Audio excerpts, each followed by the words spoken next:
WinZO gold से मैंने सिर्फ गेम्स खेल के 17,000 रुपए कमाया है और रेफर करके 20,000 रुपए, और ये सारा पैसा मैं अपने बैंक में ले भी चुका हूँ, मतलब कि विड्रॉ भी कर लिए हैं। अगर आप ऑनलाइन से पैसे कमाना चाहते हो तो आपने विंजो गोल्ड के बारे में जरूर सुना होगा। विंजो गोल्ड एक गेमिंग प्लेटफॉर्म है जहाँ पर आपको कई सारे गेम्स मिलते हैं जिनको आप प्ले करके पैसे कमा सकते हो। और ये विंजो गोल्ड ऐप एक बहुत पुरानी गेमिंग ऐप है और इसको बड़े बड़े यूट्यूबर्स के साथ साथ हमारे धोनी सिंह जी भी प्रमोट कर रहे हैं। ऐसे में क्वेश्चन यहाँ पर ये आता है कि क्या विंजो गोल्ड ऐप देवरानी जिठानी। एक दिन शिवानी और प्रज्ञा रसोई में खाना बना रही होती हैं।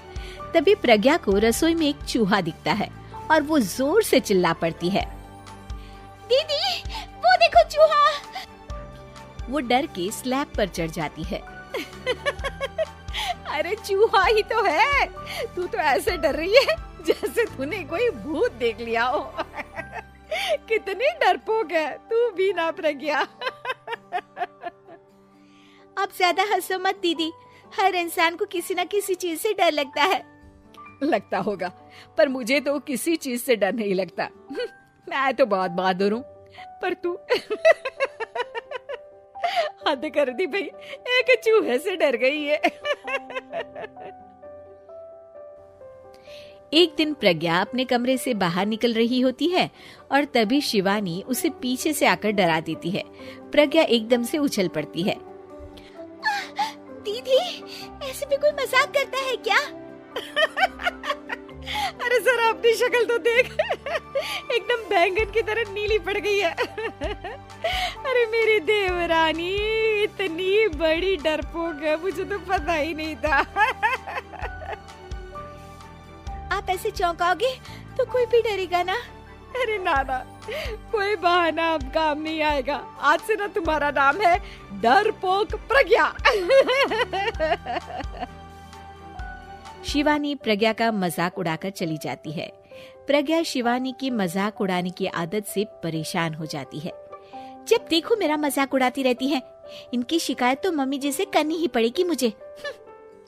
प्रज्ञा अपनी सास के पास जाती है और उन्हें सारी बात बताती है कि किस तरह उसकी जेठानी उसके डर का मजाक उड़ाती है। ओहो, तो बड़ी बहू को बड़ा घमंड है अपनी बहादुरी पर। कोई नहीं, अभी उसका घमंड तोड़ देते हैं। मेरे पास एक तरकीब है छोटी बहू, एक काम कर तू। प्रज्ञा की सास उसे अपनी जेठानी को डराने का प्लान बताती है। ये तो बहुत अच्छा आइडिया है मम्मी जी, क्या बात है। आइडिया सुनकर लग रहा है कि आप अपने बचपन में काफी शरारती रही होंगी मम्मी जी। अब आएगा मजा मेरी बहादुर जेठानी जी को। प्रज्ञा अपनी जेठानी को डराने का एक प्लान बनाती है। रात में वो शिवानी के पास जाती है और कहती है, दीदी मुझे ना बहुत डर लग रहा है। क्या हुआ मेरी डरपोक देवरानी? दीदी मैं छत पर गई ना तो मुझे ऐसा लगा कि कोई वहाँ है। ऐसा लगा जैसे मुझे कोई वहाँ देख रहा था, जैसे कोई साया। अरे क्या बक रही हो, तेरा वहम होगा। नहीं नहीं दीदी, आप चलो ना प्लीज मेरे साथ, मुझे तो बहुत डर लग रहा है। मेरी एक साड़ी सूख रही थी, वही लानी है। प्लीज आप चलिए ना ऊपर मेरे साथ। ओफो, चल। प्रज्ञा शिवानी को बहाने से छत पर ले जाती है और वो उसके पीछे चल रही होती है। ले आ गए हम छत पर, कहाँ है भूत, दिखा, कहीं तो है नहीं। तभी प्रज्ञा चुपके से सीढ़ियों पर छुप जाती है और शिवानी छत पर अकेली रह जाती है। अरे प्रज्ञा कहाँ चली गई? प्रज्ञा एकदम से सीढ़ियों का दरवाजा बंद कर देती है। अब शिवानी को डर लगने लगता है। मैं नीचे चली जाती हूँ। लगता है प्रज्ञा भी नीचे ही चली गई है। तभी उसके सामने एक खुले बाल सफेद साड़ी में औरत खड़ी होती है। शिवानी उस औरत को देखकर डर जाती है। हाल तू जलाल तू आई बला को टाल तू, हाल तू जलाल तू आई बला को टाल तू।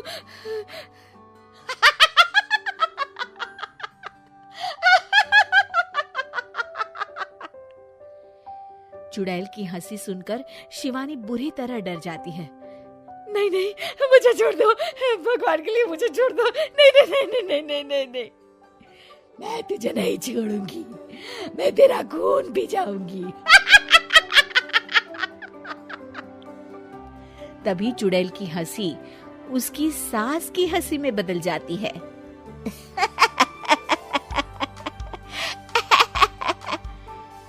मम्मी जी, ये तो मम्मी जी की आवाज है। शिवानी आंख खोलती है तो सामने उसकी सास चुड़ैल का मेकअप करके खड़ी होती है और प्रज्ञा और उसकी सास जोर जोर से हंस रहे होते हैं।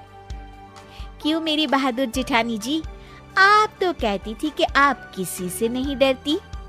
ये तुमने अच्छा नहीं किया प्रज्ञा। और सासू माँ, आप भी इसके साथ मिलकर। और नहीं तो क्या बहू, तुम अब मेरी छोटी बहू का ऐसे मजाक बनाओगी तो मुझे तो चुड़ैल बनना ही पड़ेगा ना। प्रज्ञा और उसकी सास और जोर जोर से हंसने लगते हैं और शिवानी गुस्से में नीचे चली जाती है।